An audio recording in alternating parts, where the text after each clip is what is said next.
Fala, líder! Você já ouviu falar sobre a importância do repensar para o nosso aprendizado? É isso mesmo. Para o Adam Grant, autor renomado do livro Pense de Novo, é essencial aprendermos a questionar nossas opiniões. Em um mundo de tantas transformações, não basta pensar e aprender. É preciso ser capaz de repensar e reaprender. Essa habilidade é fundamental para que nós, líderes do Itaú, possamos dar exemplo e incentivar nossos times a aprender o tempo todo, inclusive com nossos erros. E para falarmos mais sobre isso, trouxemos o próprio Adam Grant para um bate-papo conosco.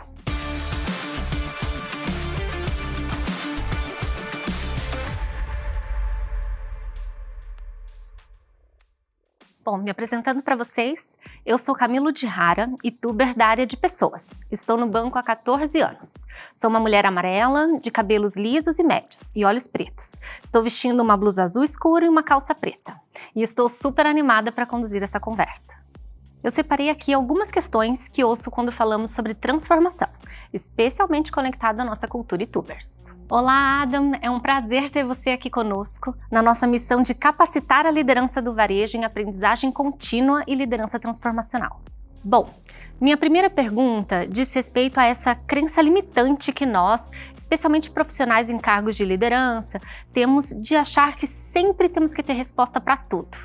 O que você acha que acontece para ser tão difícil admitirmos que não sabemos de tudo? Tem a ver com status e autoridade? Como isso pode se tornar uma ameaça à nossa cultura, uma vez que já declaramos que nós não sabemos de tudo? Can I say all of the above? Yes, yes, yes, yes, and yes. I think that if you put all those factors together, what I found in my research is that too many of us spend too much of our time thinking like preachers, prosecutors, and politicians. When you're in preacher mode, you're basically trying to proselytize your own views. In prosecutor mode, you're attacking somebody else's views. And in politician mode, you don't even bother to listen to people unless they already agree with your views. It's worth asking, which is your biggest vice? I'll tell you, mine personally is prosecutor mode. If I think you're wrong, I think it's my professional responsibility as a social scientist to correct you. And also my moral responsibility as a human being. And strangely, when I have that attitude, it never goes well. Some of you may be fellow prosecutors. Maybe you think more like a preacher or a politician. What scares me about all three of those mindsets is you've already concluded you're right and other people are wrong. So they might need to think again, but your mental work is already done. And that happens for a bunch of reasons. People want to feel smart. They want to look smart. They associate having the answers and the expertise with strength as opposed to weakness, but I think that's a huge mistake. And it allows us to spend all of our time only listening to the ideas that make us feel good, instead of the ones that make us think hard. It also causes us to surround ourselves with people who validate our conclusions, instead of the people who challenge our thought process.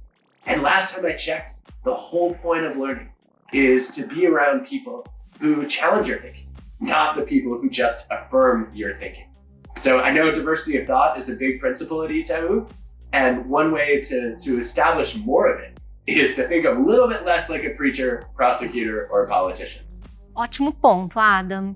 Realmente faz muito sentido. É prejudicial debates em que só buscamos a validação.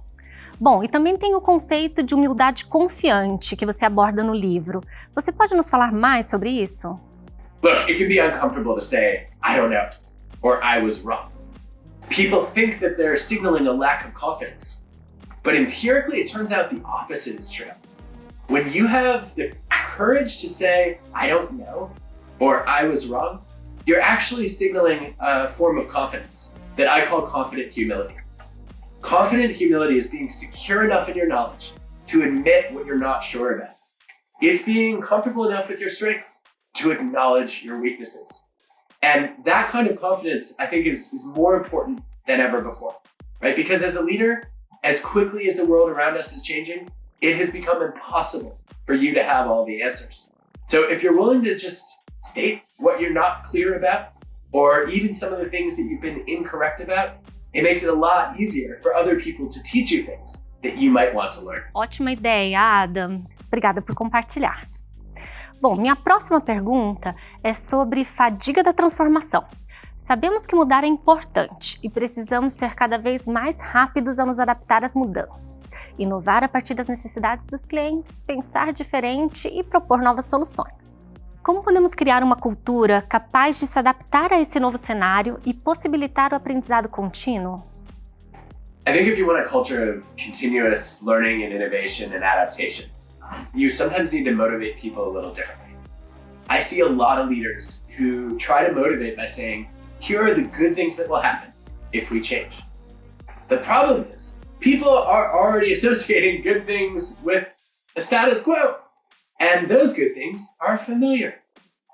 It sometimes feels a little bit uncomfortable, but a more effective message can be, here are the bad things that will happen if we don't change.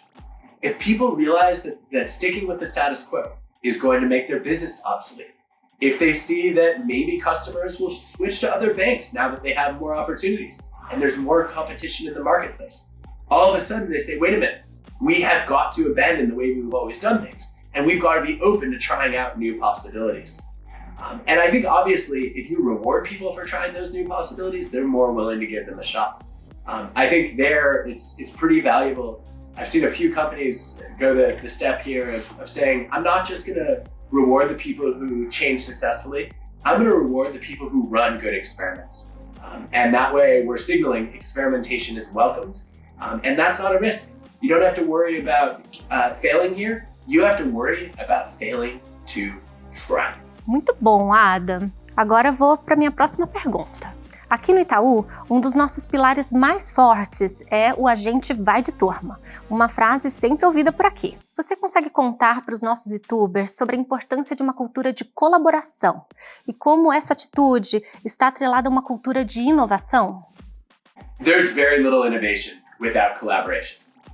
We know that roughly half of all patents come from spontaneous conversations between people who don't necessarily work closely together. Who stumble on a problem that the other person's capable of solving, or accidentally come up with a new idea together. And so we need those creative collisions. We know that in a distributed workforce, it's harder to have them, right? One of the things we've seen during COVID is that people were very good at staying in touch with their strong ties, their closest collaborators, but they lost touch with their weak ties, their more distant acquaintances and colleagues. And so I think we need mechanisms for encouraging collaboration between weak ties, between people who don't know each other that well, because those are the people who give you new ideas and fresh perspectives. Your weak ties travel in different circles, they know different people, they learn different things. So instead of bringing you redundant knowledge, they can actually unlock innovative possibilities. And I think a lot of people are stuck then saying, well, I don't see my weak ties every day anymore, so what do I do about that? Well, guess what? There is nothing about a creative collision that requires spontaneity. You don't have to bump into each other. You just need informal interaction. So you could structure unstructured conversations. There was a great experiment done a few years ago where salespeople were just randomly paired up to have lunch together once a week. 4 months later, their average individual revenue was 24% higher. What happened during those lunch meetings? It's really simple. People didn't have an agenda, so they started giving each other ideas. They started coming up with new directions for sales pitches. They found new customer bases, right? When you have unstructured time with somebody who you don't know well, you end up learning from each other and teaching each other, and that's great for innovation. So I think we need more of that. Precisamos muito disso, Adam. Assina embaixo. E muito obrigada por esse bate-papo super inspirador. Tenho certeza que gerou várias ideias para a nossa liderança. Espero que vocês também tenham saído cheios de aprendizados para colocar em prática. Obrigada a todos e até a próxima!